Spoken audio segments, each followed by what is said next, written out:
Forgive me, Father, for I have sinned. I have a confession to make. I'm a bit of a mono-black gamer. My first ever Magic deck was mono-black. I guess it's in my blood, my soul, or lack thereof.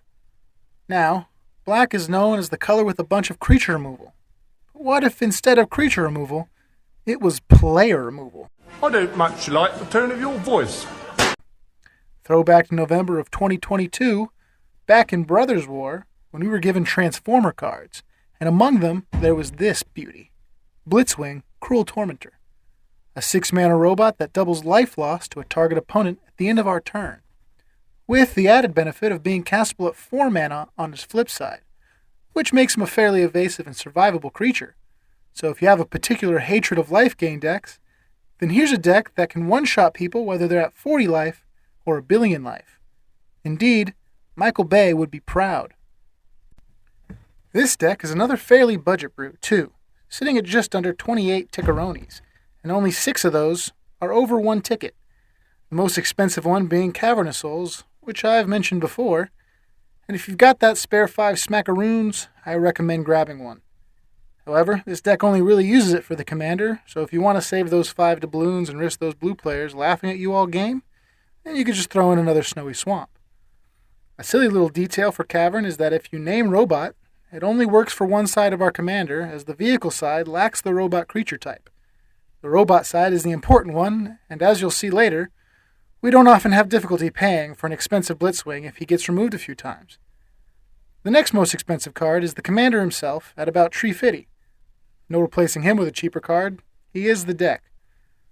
A couple more lands that make up the expensive 6 are the Black Gate and Prismatic Vista.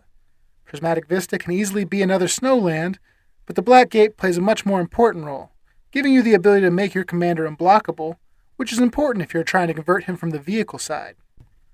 The last 2 cards that find themselves above a single Sheboingo are Jet Medallion and Archfiend of Despair. Jet Medallion is an all-star in any mono-black deck and can end up saving us an insane amount of mana throughout a game, and at just under 2 smackaronis, I say it's more than worth it. Archfiend is a card that brings a bit of redundancy to our commander's ability.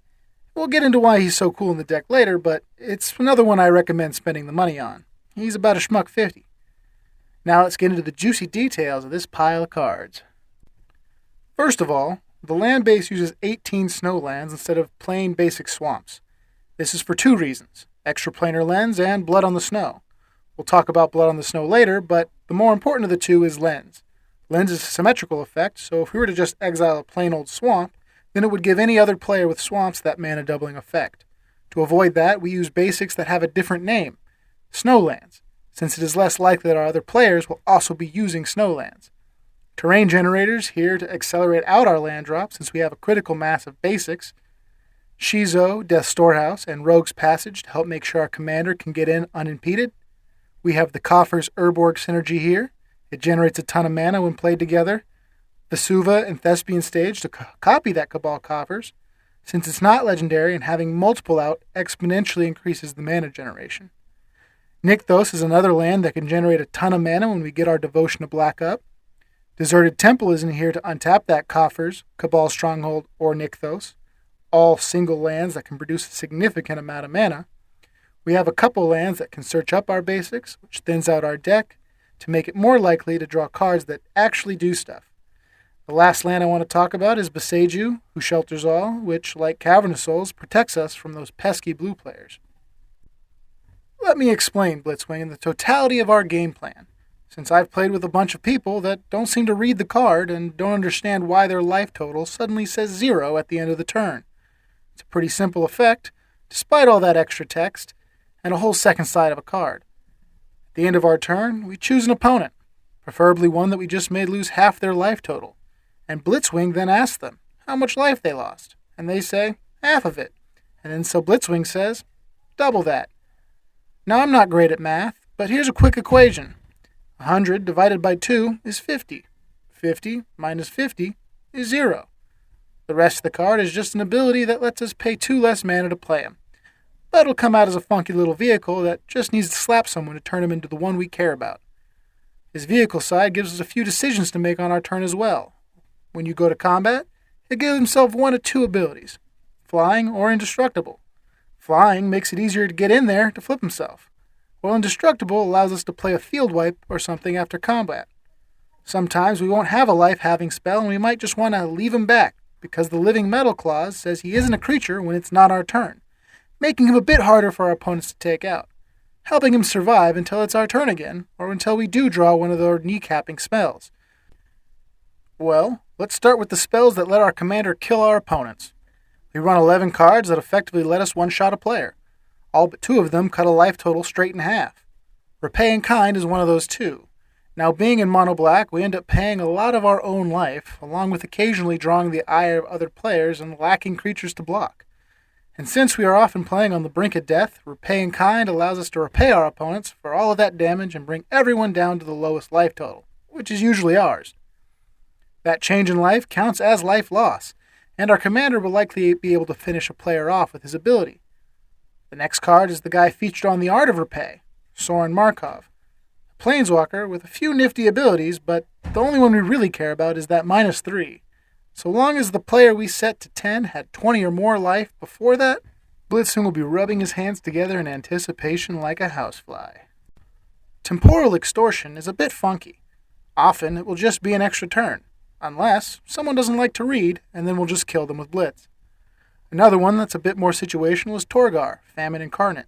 He sets a player to half their starting life total, which means if they are at less than 40 before this ability resolves, then Blitzwing won't be killing them after. A card to be careful when playing here is Fraying Omnipotence. It affects everyone, which is a blessing and a curse. If Blitzwing is our only creature out, then we'll end up sacrificing him to it. So either make sure you have another creature you're willing to sack instead, or play him after you cast it. The rest of these do exactly what they say and are fairly simple. Cut a life total in half and let the commander do the rest. Onwards to a few cards that bring some redundancy to our deck's game plan. Wound Reflection is basically our commander, but it hits all opponents at the end of every turn. Honestly, a bit more powerful than Blitzwing, and if we could be running it as the commander instead, we would be. Unfortunately, the rules don't allow that, so we make do. Archfiend of Despair is a Wound Reflection on a 6/6 flying demon with the added ability of turning off life gain for our opponents. Something to point out with these 2 cards is how the abilities stack and resolve with each other and our commander. Each trigger will see the life loss caused by the one before it, exponentially increasing the total loss of life. For example, if Archfiend deals 6, his ability will see 6 life lost and take another 6.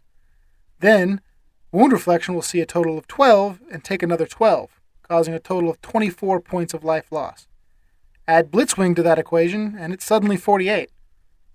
Finally, a relatively new card, Bloodletter of Aclazotz, doubles all life loss on our turn, which also turns all of our life-having spells into insta-kills.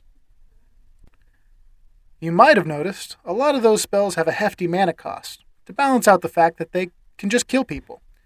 So we have a long list of ways to ramp up to them. 9 mana rocks in Soul Talisman, Mox Tantalite, Soul Ring, Mind Stone, Thought Vessel, Phial of Galadriel, Nyx Lotus, Gilded Lotus, and Throne of Eldraine, which adds some card draw. I mentioned Jet Medallion earlier, probably the single most efficient rock here. We got Sad Robot, which fetches up a land and can chump block to draw us a card. Pretty solid. Dark Ritual and Cabal Ritual to generate a burst of mana, usually to let us play our commander early, but they are very flexible. 6 cards that can double our mana. Bubbling Muck is a one-time use. Extraplanar Lens is one I mentioned earlier that we use with our snow swamps to try and make sure we are the only one getting that doubling effect. Gauntlet of Power is another symmetrical one, and there's nothing we can really do about it. So maybe use all that mana you just generate to kill the other player with swamps first.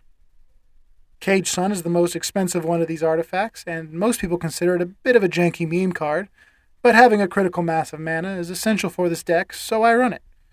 Crypt Ghast and Arcana Revenant are creatures that have that mana doubling effect.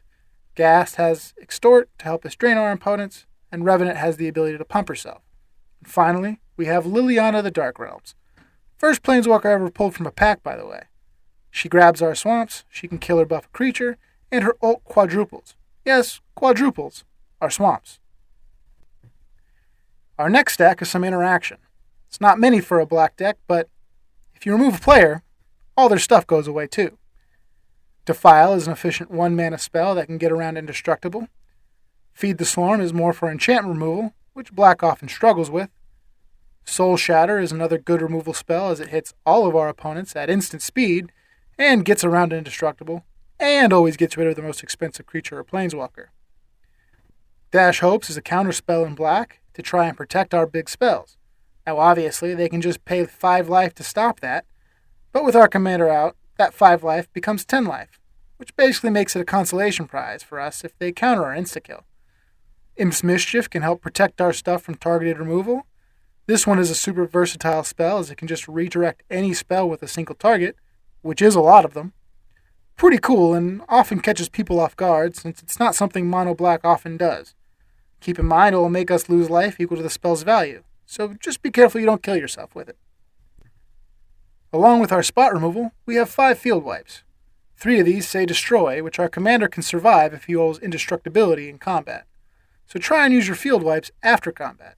Keep in mind, if he flips, he retains the ability he gained in combat. Mutilate and Toxic Deluge can still kill Blitzwing even if he's indestructible, but these cards are too powerful not to include, and I think it's worth that risk. Besides, at 5 toughness, it's still possible to play these in such a way that he survives. We also have a few spells that can wipe a board and drain our opponents. Massacre Worm is great against token decks and makes our opponents take 2 for any of their creatures that die, either from its ETB or from spot removal while it's out. Killing Wave is also good against token decks or any board going wide. We don't run many creatures and will often only really need to pay for Blitzwing. If we have one of our mana doubling creatures out, we can float all of our mana before we cast it so we can let it die and still have a bunch of mana left. And of course, our commander makes them even less likely to pay a bunch of life to keep their creatures, as he will double whatever they pay. 1 ring to rule them all, 1 ring to bind them, can make our commander more difficult to block. Wipes the board after a turn, and then also makes our opponents lose life equal to the number of creatures in their graveyard. Basically everything we want out of a card. We also have a few of the usual suspects to protect our commander: Greaves, Boots, and Mithril Coat.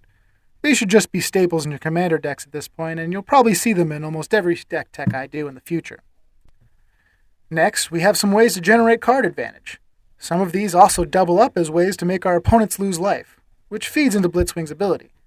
Twilight Prophet and Caustic Bronco care about the big mana costs in our deck. Lots of cards that cost 6+ mana, so these have the potential to hit hard. Palantir of Orthanc can do this too, although if people are smart, they'll pretty much always just give you the card draw once this has more than 1 or 2 counters on it. Phyrexian Arena is good in most decks with black. An extra card for the price of 1 life is generally good. I'll take a second here to mention Black Market Connections, which is a much stronger card than Phyrexian Arena. However, it's $8. It's probably worth that price, but not everyone has that kind of scratch just lying around. Thanks, Obama.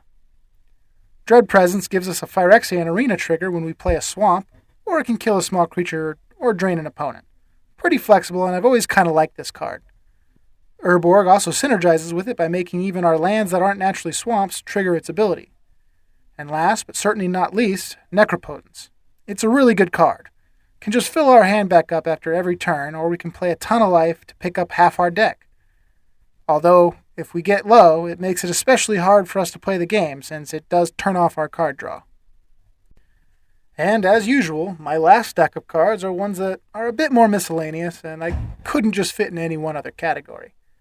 First, we have Exsanguinate and Grey Merchant of Asphodel, which are basically just straight life drain effects that can also help us stay alive by gaining us that life too. Speaking of gaining life and staying alive, we have Exquisite Blood, which turns all the life drain we're doing into life gain for us. This card has done so much work in the games I've played it. We just don't run Sanguine Bond or Veto Thorn of the Duskrows to combo with it, as those cards are significantly weaker by themselves in this deck, and it's not what we really want our deck to be doing.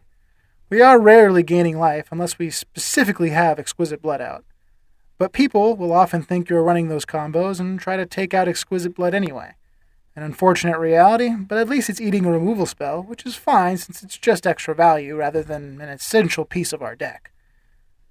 Key to the City can make our commander unblockable and draw us an extra card when it untaps. It's a nifty little artifact.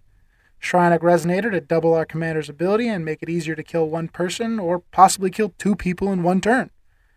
And finally, Stunning Reversal. I love this card. It's like the Spanish Inquisition.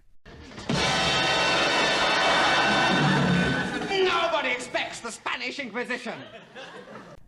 And that'll do it for this deck tech for Blitzwing Cruel Tormentor. Hope you guys enjoyed it, and don't forget to like and subscribe if you did. Use that comment section if you have any questions or comments. See you guys next week. Have a good one.